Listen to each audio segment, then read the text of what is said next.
Nedavno je uhapšen bivši direktor javnog preduzeća Železnice Srbije Milanko Šarančić.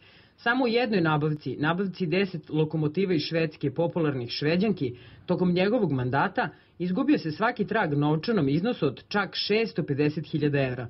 Ugovor za ovu nabavku glasi na 3,5 miliona evra, dok su Železnice Upravi za javne nabavke dali podatak prema kom je vrednost posla 2.850.000.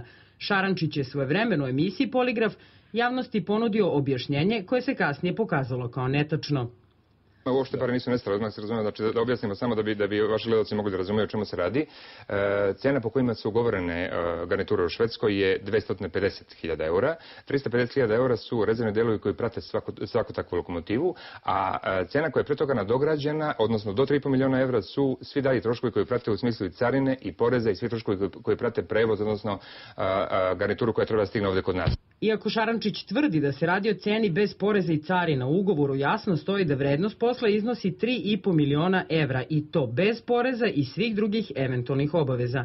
Gde je 650.000 evra završilo? U vezi sa šveđankama javnost je u još nekoliko navrata obmanjivana. Sporne lokomotive su nabavljane bez tendera i po hitnom postupku. Zašto je bila neophodna saglasnost Uprave za javne nabavke? Uprava je predložila na koji način se obratimo, mi smo to uradili. 7 dana smo čekali odgovor, toga nije bilo, produžio se još rok posle toga i mi smo naravno ušli u nabavku. To nije tačno jer se datumi vrlo jasno vide na dopisima koji su slati nama i na dopisima koje smo mi slali javnom preduzeću Železnice Srbije, tako da se prostim uvidom u datume može utvrditi da rokovi za odgovor nisu uopšte probijeni.